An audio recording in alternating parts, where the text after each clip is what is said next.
ఒకవైపు తీవ్ర ఆందోళనలు, మరోవైపు సైన్యం అల్టిమేటం. దీంతో చేసేదేమీ లేక బంగ్లాదేశ్ ప్రధాని షేక్ హసీనా తలొగ్గారు. రాజీనామా చేసి దేశం విడిచి వెళ్లిపోయారు. అయినా బంగ్లాదేశ్లో రణరంగం కొనసాగుతోంది.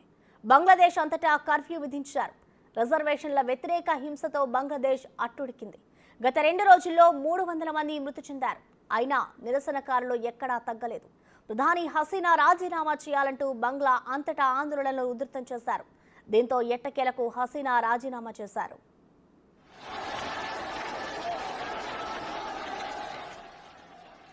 బంగ్లాదేశ్ నుంచి ఆందోళనలు హింసాత్మక రూపు దాల్చడంతో రాజీనామా చేయాలంటూ సైన్యం హసీనాకు 45 నిమిషాల సమయాన్ని ఇచ్చింది. దీంతో ప్రజలను ఉద్దేశించి ప్రసంగించాక రాజీనామా చేయాలనుకున్న ఆమె వెంటనే వైదొలిగి భారత్ బాట పట్టారు.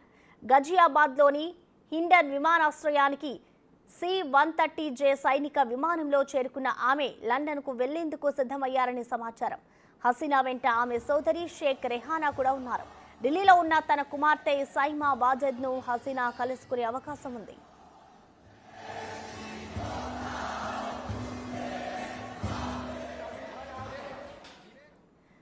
హసీనా రాజీనామా చేసిన వెంటనే ఆమె అధికారిక నివాసంపై ఆందోళనకారులు దాడి చేశారు.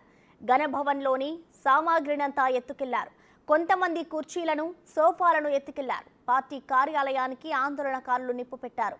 మంత్రుల ఇళ్లను ధ్వంసం చేశారు. హసీనా తండ్రి ముజిబుర్ రెహ్మాన్ విగ్రహాన్ని కూల్చేశారు. ఢాకా రోడ్లపై ఎక్కడ చూసినా ధ్వంసమైన వాహనాలే కనిపించాయి. మిగిలిన ప్రాంతాల్లోని పోలీస్ కార్యాలయాలకు ఆందోళనకారులు నిప్పు పెట్టారు. ఢాకాలోని పోలీసు ప్రధాన కార్యాలయం పైన కూడా దాడి జరిగింది.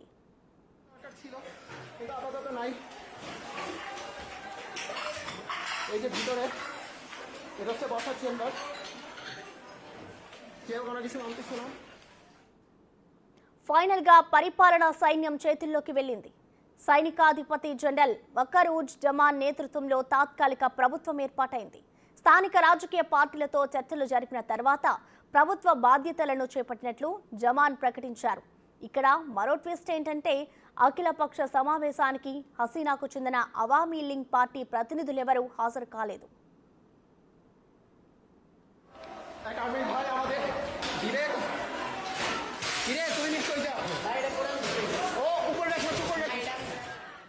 పొరుగు దేశంలో హింస చెలరేగి సైనిక పాలన విధించడంతో భారత్ అప్రమత్తమైంది.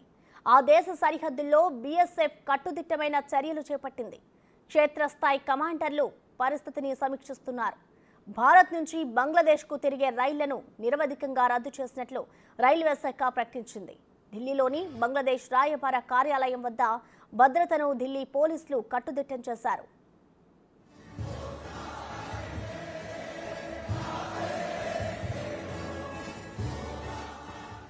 ప్రధాని మోడీతో విదేశీ వ్యవహారాల శాఖ మంత్రి జైశంకర్ సమావేశమై పరిస్థితిని వివరించారు. ప్రధాని అధ్యక్షతన సమావేశమైన భద్రతా వ్యవహారాల కేబినెట్ కమిటీ పరిస్థితిని సమీక్షించింది. బంగ్లాదేశ్కు వెళ్లే ఎయిర్ ఇండియా, ఇండిగో విమానాలను భారత్ నిలిపేసింది.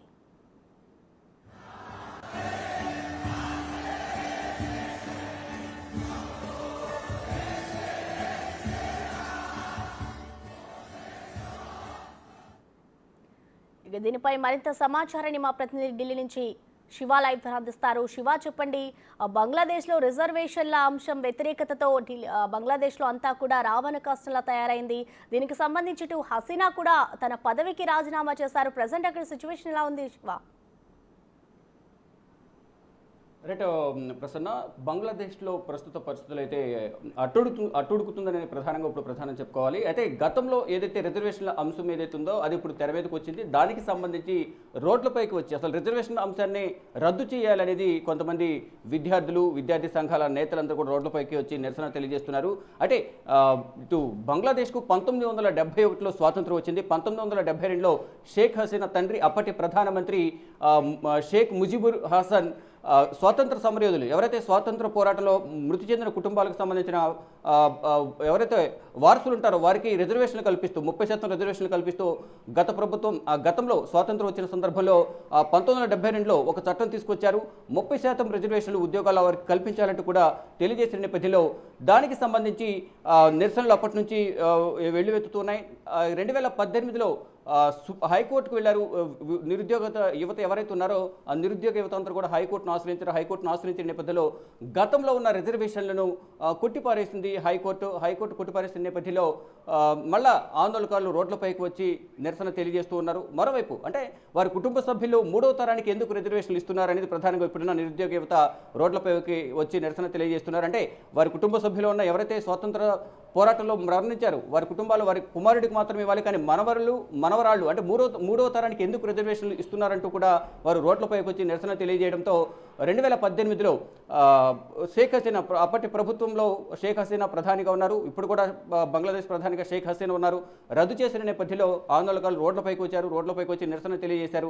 మళ్ళా ఇప్పుడు సుప్రీంకోర్టు ఆ రిజర్వేషన్లు గతంలో ఇచ్చిన రిజర్వేషన్లను కొట్టేయడంతో 97% మెరిట్ ఆధారంగా ఉద్యోగాలు కల్పించాలి, 7% మాత్రమే వారసులకు అవకాశం కల్పించాలనేది సుప్రీంకోర్టు గత హైకోర్టు తీర్పును స్టే విధిస్తూ సుప్రీంకోర్టు ఆదేశాలు జారీ చేసింది. 97% మెరిట్ ఆధారంగా ఉద్యోగాలకు అవకాశాలు కల్పించాలి, 7% మాత్రమే 1971లో స్వాతంత్ర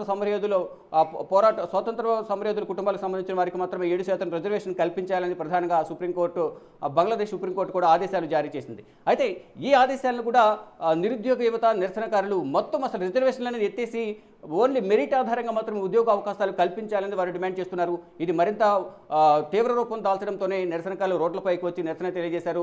ఇటు షేక్ హసీనా పిఎంఓ కార్యాలయానికి ఇటు మంత్రుల భవనాలకు వెళ్ళి నిరసన తెలియజేశారు.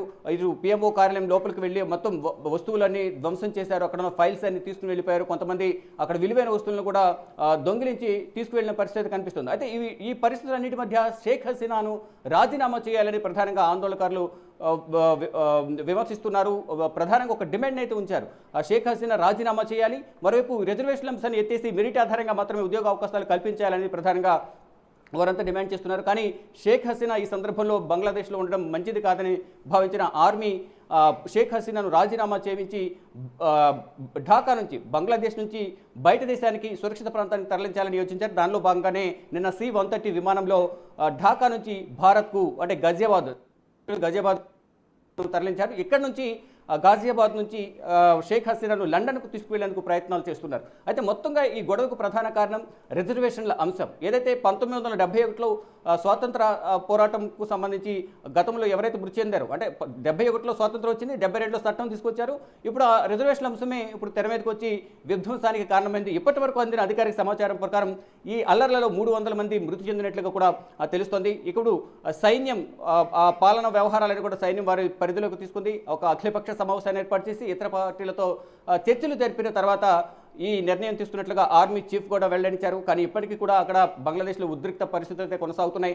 ఈ పరిస్థితులని అదుపులోకి వచ్చే వరకు కర్ఫ్యూ విధిస్తున్నట్లు ఇటు బంగ్లా ఆర్మీ చీఫ్ ఆదేశాలు జారీ చేశారు. అందరూ కూడా సహకరించాలి, ఎక్కడ ఆందోళనలు నిరసనలు తెలియజేయదు, నిరసనలు తెలియజేయడం ద్వారా వారిపై కేసులు నమోదు చేస్తే తర్వాత ఉద్యోగ అవకాశాలు ఉండవు అనేది వారందరికీ కూడా నిరుద్యోగ యువతకు, విద్యార్థి సంఘాల నేతలకు, విద్యార్థులకు, విశ్వవిద్యాలయాల్లో విద్యను అభ్యసిస్తున్న కొంతమంది విద్యార్థులకు ఆర్మీ చీఫ్ ఆదేశాలు జారీ చేశారు. కానీ ఇప్పటికీ కొంతమంది నిరసనకారులు రోడ్లపైకి వచ్చి నిరసన తెలియజేస్తున్నారు. అంటే ఏదైతే ఆవామీ పార్టీ ఉందో ఇటు షేక్ హసీనాకు సంబంధించిన పార్టీకి సంబంధించిన మద్దతుదారులకే ఉద్యోగ అవకాశాలు ఎక్కువగా కల్పిస్తూ ఉన్నారు అనేది ప్రధానంగా వారు చెప్తున్నారు. దానిలో భాగంగానే అటువంటి వారికి కాకుండా మెరిట్ ఆధారంగా ఎవరైతే నిరుద్యోగ యువత ఉందో వారికి మాత్రమే అవకాశాలు కల్పించాలనేది నిరుద్యోగ యువత రోడ్లపైకి వచ్చి డిమాండ్ చేస్తున్నారు. గతంలో కూడా చూస్తాం మనం శ్రీలంకలో కూడా అక్కడ ఆర్థిక సంక్షోభం రావడం వల్ల అక్కడ కూడా ప్రధాని నివాసంలోకి వెళ్ళి బంగ్లాను మొత్తం కూడా ధ్వంసం చేశారు, లోపల ఫర్నిచర్ను ధ్వంసం చేశారు. ఎవరికి అందరి కాడికి వారు దోచుకుని వెళ్ళిపోయిన పరిస్థితి గతంలో కనిపించింది. అదే పరిస్థితి దక్షిణాసియాలో మరో దేశానికి బంగ్లాదేశ్కి వచ్చింది. ఇప్పుడు షేక్ హసీనా భారత్లో తలదాచుకున్నట్లుగా సమాచారం అందుతుంది.